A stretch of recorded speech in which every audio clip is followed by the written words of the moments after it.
Alright guys, welcome to season 5, episode 3 of the Unexclusive Hangout on IKTV. Alright, so as you know, Unexclusive delves into all things Vincentian. You know, music, lifestyle, food, you know, similar of my food.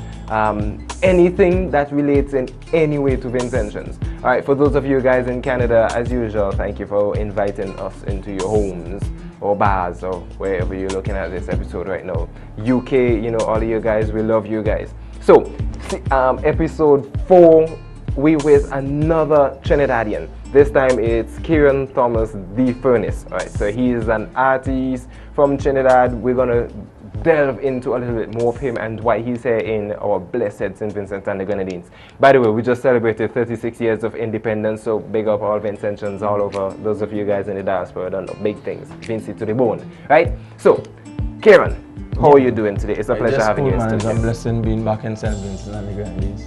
And I must say happy independence to St. Vincent and the Grenadines. Yeah man, things that you missed the independence celebration, by the way. Okay, so you know what? For the persons who didn't see you before, right? When you were here in St. Vincent, you were on the IKTV Music Lounge, right? You talk a little bit about yourself, about your music, but this time we're gonna delve a little bit more, right? But first, let's get a little bit of who Keron is. We ain't reaching the furnace yet, eh? Keron, sorry. Let's find out who Keron is. Well, basically, out of Trinidad and Tobago, I grew up in a very humble community that's at the south side of Trinidad, Oropouche. Yeah, and you know, just really thankful for that upbringing, growing up in that beautiful community, and you know, just here. Okay, so for persons who didn't get this information before, right? You are a pastor's child, you know the PK thing going on, and you know they have a little thing with PK, right? So before we do anything else, what was it like? We put in you as a teenager now, right? What was it like growing up as a PK? You know, going to school, whatever. Tell us a bit about that. It was pretty tough because at the end of the day, being a pastor kid, to me, you get less attention from your parents because I'm keeping it real.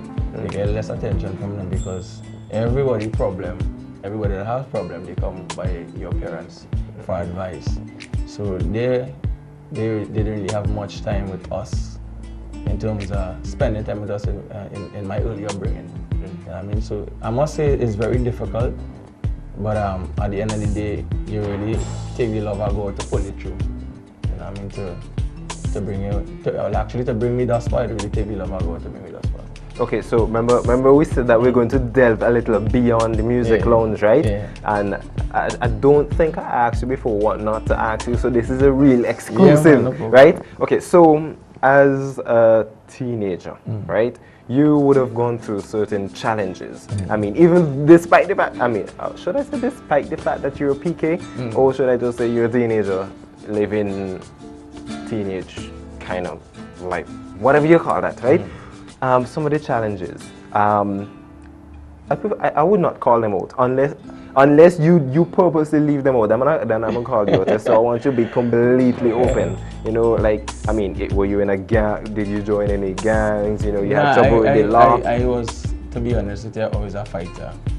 I always loved defending myself, and I think it have a lot to do with the upbringing too. That's why basically started to defend myself. I never really liked the bullying too, so basically, to be honest with you, with my upbringing, in school it was really challenging because, you know, the name calling and the fight down and these kind of things, it was really tough. It was really tough for me. And me tell them bring it back, my sweet country, bring it back, everybody bring it back, the way it used to be. And me tell them bring it back, oh Lord, bring it back. And me tell them bring it back, the way it used to be. And me tell them, Lord, I remember long ago, things was better. You see the Indians, Chinese, Africans, and Syrians respect each other, everyone united. No need for fighting, guns and bombs and all of them things. We fade it out of the system. Tell them bring it back, right here in Vincy, bring it back. Everybody bring it back. Roast bread, fruit and thing, you don't know his vibes. It's your boy, yours truly, Keron Thomas DSpecialist, and I am right here in the beautiful island of St. Vincent and the Grenadines. And we taking a little road breadfruit. You turn around, the cameraman turn around, he go show you a little road breadfruit and them kind of thing. It's all about that. Youths put on the gun and put on all them violence, and let we plant up something, the right thing, and let we live nice. I go on until the next vlog. So we're gonna move on, right? As a pastor's kid, right? A PK, right? Whenever you get in a fight, you know, whenever you beat up somebody and you bust somebody's head, let me talk straight, right? You bust somebody's head. People never use the, what you're pastor child. Yeah, you always just get that. I mean, even in the church and all too, it was really hard for us because by being a pastor kid, they expected to be like a super kid then, you understand what I'm saying? So we had it real tough. We had it real tough.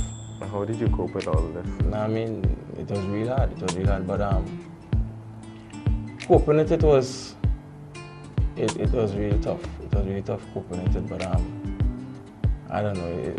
You're holding back information from me, like Keron. You're holding back information. I probably never really get these questions. But my upbringing was really hard. It was really hard. And I think what was hardest about my upbringing is my siblings. I mean, because at times they feel like it's a competition, you're competing with them. You know what I mean? So I think that was some of the struggles too. Okay, so right now we're sending out a message for pastors, right? Pay attention to your children just as much. I mean, it's just as much, right? You want to make sure that they don't get no struggle as much. You know, at least keep it normal, right? Yeah, man. Yeah. Okay, so we're moving on. What made Keron get into music? I mean, you had other names, stage names before too, but we ain't reached there yet. What made you get into music? What made me get into When did you start singing? I started singing, I think it was at the age of, I want to believe about 9. Yeah, started singing. And basically in school, you know, beating desks and singing, I always loved doing that in school. And then seeing my father win the top 10 award in Nashville, Tennessee, it kind of inspired me to go into the whole musical career, I should say. You know what I mean? Because every time he have a song or anything, he always come and say, okay, what do you think about this? What do you think about that song? What do you think? And that is how I developed getting the melodies and stuff. I mean, Okay, so did you start writing for yourself or? Yeah, I remember my first song that I wrote was, which I didn't have the lyrics properly. Father, I think, I can remember the song, like so long I take it my way back here. Jehovah broke his promise. Instead of saying Jehovah kept his promise, I said Jehovah broke his promise. And my father's like, no, Jehovah kept broke his promise. I mean, Jehovah is God. So Jehovah kept his promise. So that was my first song I ever attempted to write. Okay. Yeah. So, okay, when did you first have when was your first performance on stage in front of a live audience, and what was the feedback like to you? The feedback was great because back in them days I used to listen to a lot of Calling Me Bad and, you know, different artists. So you find in them, they're taking these songs and them and they're remixing them. Like, Jesus, you're my savior, I'll do anything for you. So it was, remember, it's familiar things to people that really like it back then. Okay, see. Okay, small thing. Okay, so you started out, we'll go to DSpecialist, right? We ain't reached the furnace yet, right? So what was the transition from Keron to DSpecialist? I mean, you had one of your biggest hits even came out under that name, Tumbling. DSpecialist. So, but I believe at that time why I changed the name from DSpecialist because God allowed me to, because you're showing me that I'm going to a different level. You understand? So the specialist had that season. You know what I mean? And God just say, yo, this is the time and I want you to push a certain fire. And I just be obedient and I say, right, I'll push this fire and I'm basically more comfortable with the furnace. You know what I mean? Okay. Yeah. Okay, so we're going to stray a little bit as is custom, right? First, well, for this program, right? I heard certain persons say that you look like Bunji Garlin. Yeah, let's get that right, true. Let's get that right, true. I mean, you can spit rhymes like him too. I can try to. But big up to Bunji Garlin because I learned a lot of things, I understand a lot from Bunji Garlin in terms of presentation and stage and stuff. That is the stuff I learned from Bunji Garlin. I think nothing else. But presentation and what I admire about him as an artist is the way he portrays himself. I really admire that. So if I say I take anything from Bungie, it will be these two things. Okay, so you didn't take the freestyle? Nah, I always had that, man. You always had it? Yeah, and I believe I get the freestyle from, like, as I say, beating this in school and just vibes, and so I always had the freestyle, and I believe it's a gift from God. Okay. So normally, right, we don't have a lot of singing. I mean, we leave the singing for Music Lounge on IKTV, right? But give me a little freestyle, right now. Like. Them could not diss me because they know the Father bless me little that you know them could never take the flows right about now being sent Vince, you know them can't stop me tell them you know Papi show. Understand the words and the pattern that me bring, tell them that they can't stop this king. Well See, okay. Yeah, I can't do it. So I can do it. Okay, you know what, I probably need to do the deep. I think about the freestyling too for me is it just become natural. I don't really sit down and think about freestyling. It just become natural. Okay. So when you're in studio, right, and you're doing your songs, do they just come like a freestyle, or do you have something that inspires you? Nah, there is something real different going in my head, real different in terms of melodies and things. That even when I'm lie down in my bed, I always beat my chest, which is a very bad habit, but a lot of songs come out of that. You know what I mean? So that is how I get most of my songs, is just being in a quiet place most of the times and just allowing God to just speak to me and give me songs, give me really good melodies. Okay. So and on the Music Lounge, right? You said that the song that came out under the name The Specialist, right? That was a big blow song. I don't know if I have the right one. Is it Tumbling? Tumbling, right? And that song, you said that song birthed out from a lot of fight down, right? So you scratched the surface on the Music Lounge, right? So on an exclusive, we want to get a little bit more exclusive on what type of fight down were you experiencing? Who were you getting these fight downs from? Well, in general, you know, I always tell people as a human being, we all make blunders. We all go through our trials and tribulations, and sometimes people see you go through your trials and tribulations, and instead of they come and help you come out of the hole you're in, they help push you down in the hole, you know what I mean? So some of the fight down for me is seeing your own, instead of pulling you up, they're pushing you down. I talk about your own people, you know what I mean? Who you look up to, they push you down. So that song really was birthed out of that real serious fight down. I talk about fight down, and it's not really necessary people, but the Bible actually say that we wrestle not against flesh and blood, but principalities and powers, spiritual wickedness in high and low places. So at the end of the day, it's a spiritual battle too. Warfare, it is a spiritual battle. Okay, so all fight down, falling down. Oh, okay, that's right. Okay, so for 2013, right? Was it 2013? Yes, I believe it was, early part of 2013. Okay, so in 2013 you released Tumbling Down, right? Then you changed your name from The Specialist to The Furnace. Then you released quite a bit of new songs. What are some of these new hits? I'll call them hits that you've released for the gospel community. I had like God Fire.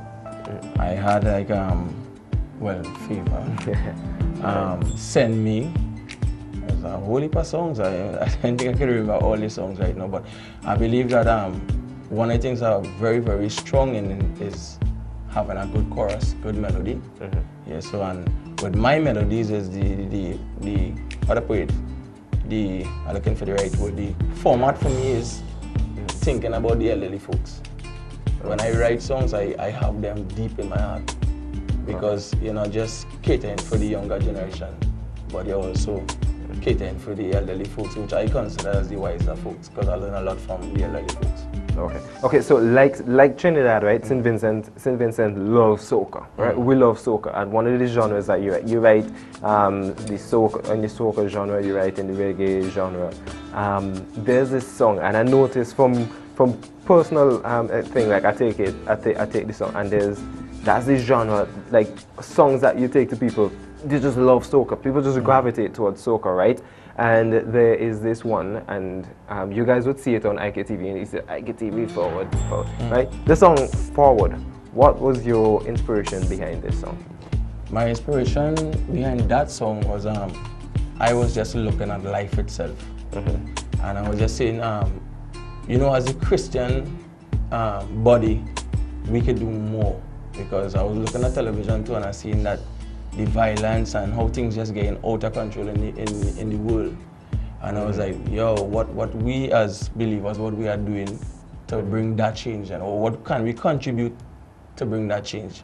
And the song Forward really was birthed out of that then. I just basically seen an army of us marching, parading on the streets, you know, declaring that Jesus Christ is Lord and there is a better way. In spite of all the hype and whatever and thing, at the end of the day, when a man lie down in his bed or when a man in his private moment, he had to understand at the end of the day, when you live this life, where you're going, that is the most important thing. So to me, that song, that's why I take that song really serious too, because and every time I close my eyes, I see it, an army of us just marching forward all over and just declaring that Jesus Christ is Lord. You know? Okay, so we're going off now onto some social issues, right? And well, first off, in recent weeks, between October 20th to the 28th, right, there's been an extreme flood of refugees into Turkey from Greece, and you know about the issues that are going on, right? Okay, so a few weeks, I believe 2 weeks ago, from the date, this is being recorded on the 30th of October, right? The former Prime Minister of Australia had the unmitigated temerity to say that the persons who are the refugees are economic immigrants. No, I personally think that is just folly. That is total foolishness. I call it rubbish, right? He's saying that they're moving for economic gain because they have escaped persecution and they're trying to get into these other countries because of money. To put it as it is, money. That they're running for money. What is your opinion on a statement like that from the former Prime Minister of Australia? I mean, it's clearly that is wrong. It's clearly, I don't support it at all. And at the end of the day, it still boils back to what I just said recently, that we have to have the right leaders. Because if you're someone as powerful as that, can use a statement like that, you understand, you're misleading the people. So I don't support it at all. Yeah, because when he made the statement to it, I don't know if you saw the video. No, I really didn't see it. Oh well, there was some other world leaders, and there was this one. He was there, so shocked, his mouth open, and he's like, this guy did not just say something like that. I mean, this is people's lives that we're looking at, right? And remember, you're an artist, you're a public figure, so we need to, as public figures, we need to address these issues too. So that's why I'm bringing it out. You see, at the end of the day, so it was written, so it shall be at the end. You know what I mean? So the Bible speaks about that. We're living in the end time. So, I mean, we as believers not even supposed to be shocked with a statement like that, because we know these things will come. You understand what I'm saying? So it shouldn't really wow us, because we know we're living in the end times, and that is the kind of things we will see. But the thing about it is, what are we going to do to change it? You understand? So I really believe, my take on that is, we had to pray for the right leaders in this time. You understand? And we had to prepare ourselves as the body of Christ to deal with issues like that. You know what I mean? Right. That God will raise up the right voice. You understand? To deal with it. Okay, so still on social issues, right? Recently in Trinidad, there was a video that went viral, and I gotta say, thank God that the perpetrators were arrested and charged, right? But the video show a bareback, fat man holding a child by her hair and slapping her in the head so that the child can fall to the ground, right? Just hitting the child to drink milk, you know. And there's a person with the Jamaican, they said it's his common law wife, in the background say, "That's good for you, you deserve that," right?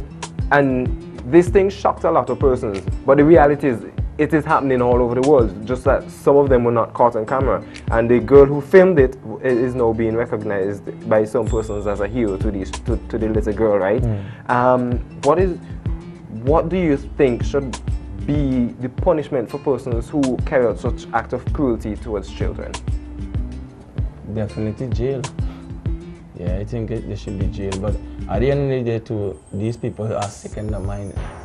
So jailing them is one, but at the end of the day, you're supposed to take them through like a little counseling session too. You understand? Because clearly, a man will be in your right mind and do something like that. You know what I mean? And I think a lot of people are walking the streets. A lot of people are demon possessed. So I really look at that act as a demon act.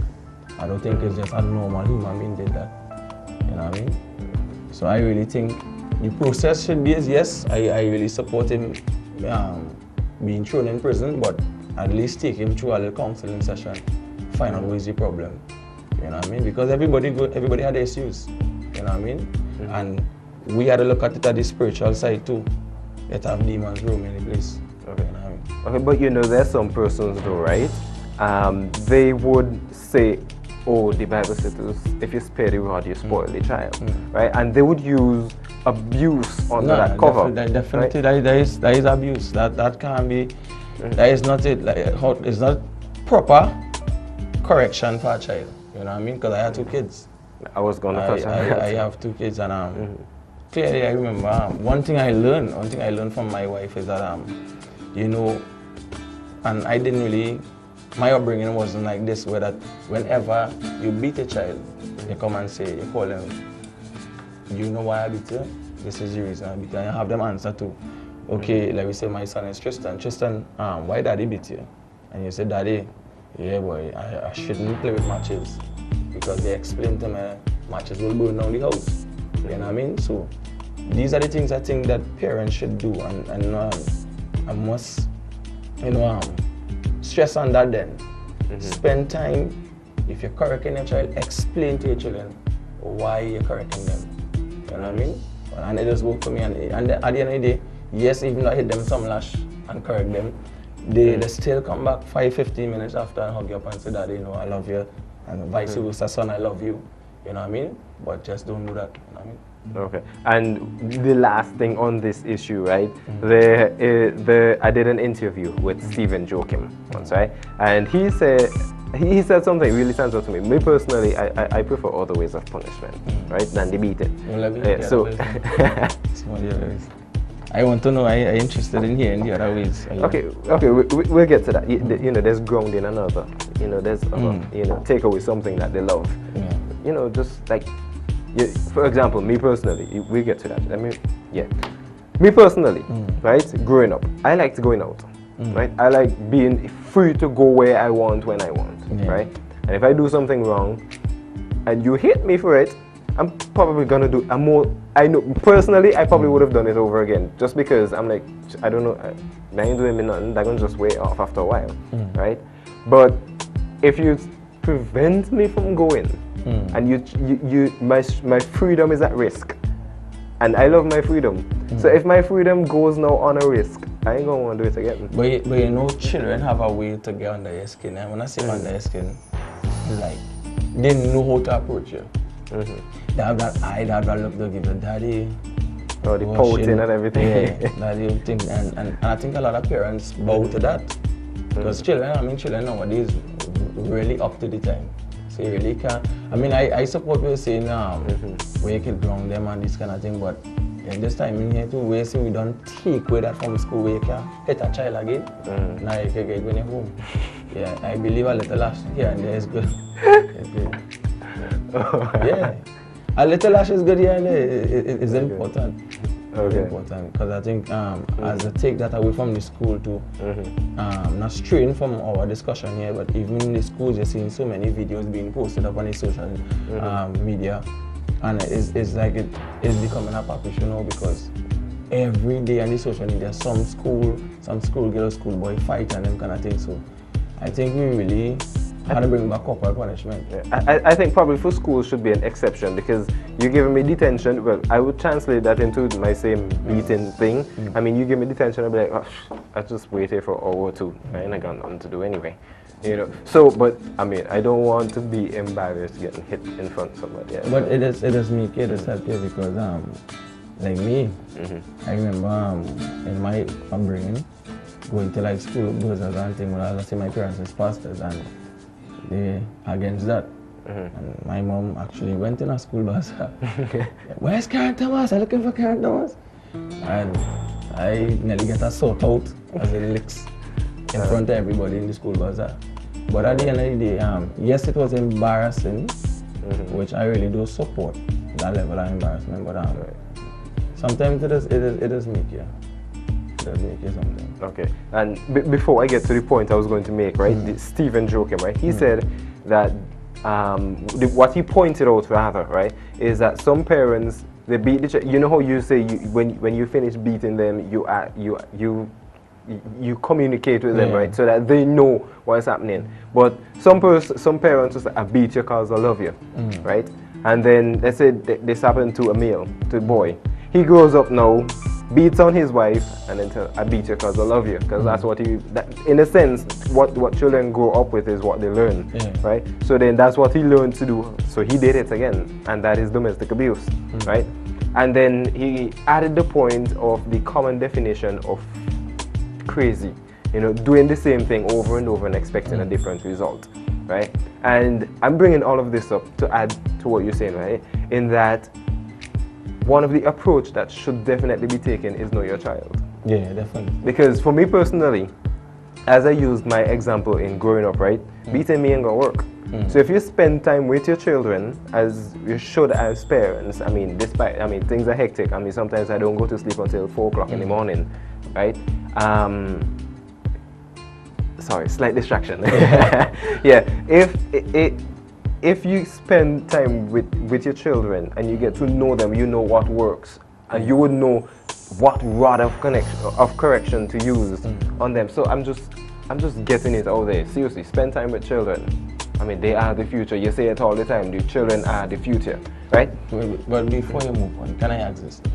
Now, you say spend time with the children, husband and wife working, and that's the norm in let me say 90% of the houses, right? You're both parents working. How you getting to spend quality time with the children? That's why I say most of the time your children grow up with either a babysitter or some family member. So, and I would say watch the babysitters good with a hawk eye. But seriously, how do you deal with that? Because at the end of the day, as I say, that is what taking place right now.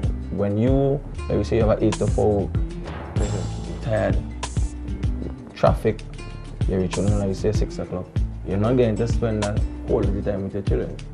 So as you rightfully say just now, know your kids. But you as a parent not getting the opportunity to know your kids because both parents working. So well, my personal, I'm pretty sure, right? I know for St. Vincent, right? The normal working day is Monday to Friday, right? Most persons have Saturdays off. Oh, it's a half day on a Saturday. So what I would say is proper time management. I would say manage your time. I like things by the script from A to Z, right? I have it all. I script my entire thing though. So you say, okay, so I finish work at 4, traffic going to take up till about 5, 6 o'clock. When you reach home at 6 o'clock, like if you don't get the Saturdays and Sundays off, which would just be ridiculous, you need a serious pay. You need to be paid so much that you could buy time. Yeah, right. So you script in your time. Okay, so when I get home, I'm going to be extremely tired, but you know what? Let me just probably sit down and play a video game with them. These things add up a lot, Just sit down, play a video game, a little talk, But we being realistic, these things do very rarely happen because you have cell phones, social media now, where that half of the time, sometimes I myself may be guilty of that. Yeah.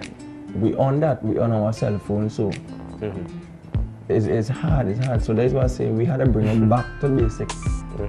Back to basic to me is, I know life is very, very hard right now, but having the two parents working, I think it contributes to half of the things that are taking place right now in the world when we speak about children. So you think there needs to be at least a parent in the home, a housewife? It does, and everybody will agree that it does be hard. You understand, to fit the bills, and then that's why you find the two parents will work. But basically, you and I grew up like that. I don't know if you grew up like that, but I grew up like that, where that dad will work and mom will basically take care of the kids. You know what I mean? So I just train it out there. If you can't afford it, well, I understand, but I think that is really contributing to the problem. You know what I mean? The two parents working, the child going up with a babysitter or some neighbor or some family member, and that is what contributing to the behavior of the kids and them today. Okay. But I'm pretty sure parents, you at least have a day in the week to spend at least an hour. That's what I'm saying. At least one day in the week, 1 hour a week. When you become daddy just now, you could tell me different. He said just now, I still have some years on me, right?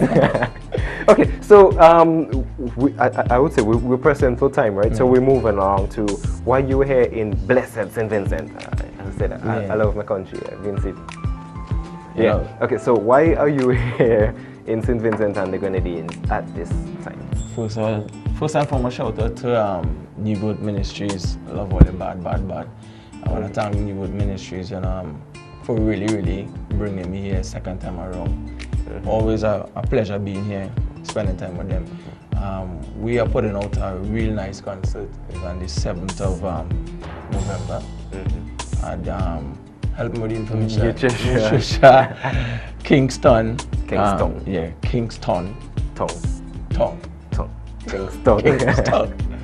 Yeah, we having a concert, Faith and Favor concert, and definitely it's gonna be a real tremendous blessed time in the presence of God. We are not just saying it's a concert. We are saying that it's a movement. We are also saying that if you're sick in your body and you want to get healing, come down. We are saying that if you're having financial problems, we are saying come down. Because we say faith and favor, and then we say we move forward with God.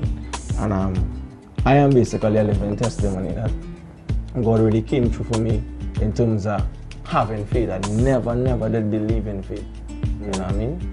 But God came through for me, and now I have faith, which I believe I could move mountain, I believe I could just walk in a bank and just say, I need to get 100,000 and get it. It seems as a crazy thing, but believe me, having faith in God is the answer.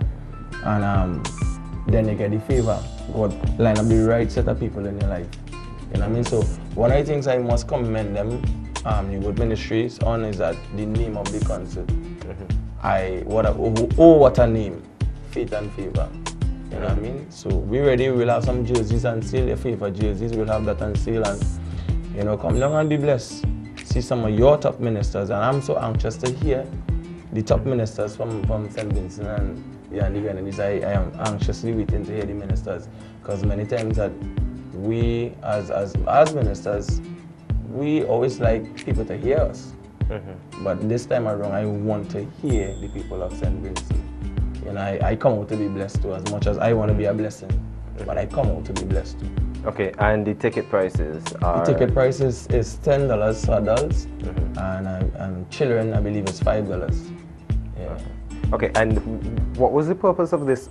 Do you know why the Rehoboth Ministries decided to do this concert? Well, I believe if they are doing a good job, the Lord is speaking about enlarge the territory, and I believe He broadened the horizon. So I believe they are going forward, excuse the voice, they are going forward. And I believe that if it's a property they're going to buy, I'm not too sure, but if it's a property they're going to buy, but all I know that is increase. All I know that they want to move forward. The place that they are in right now is way too small for that great ministry that they are doing, and I believe that, God is going to really enlarge the territory. Yes, my good friend, Blessed Messenger. Okay, so Blessed Messenger, he was here in St. Vincent just last Saturday, the 24th of October, right before Independence. He and a team for women wearing red shoes, which was also an event put off by the same organization, right? And they hosted more than 200 persons were there at that event. I didn't get the chance to meet Blessed Messenger, but you would have met him, right? So that is my personal friend, man. Oh, okay. So I heard that he has an amazing voice, and he just goes and he does what he needs to do, get it done, and move on.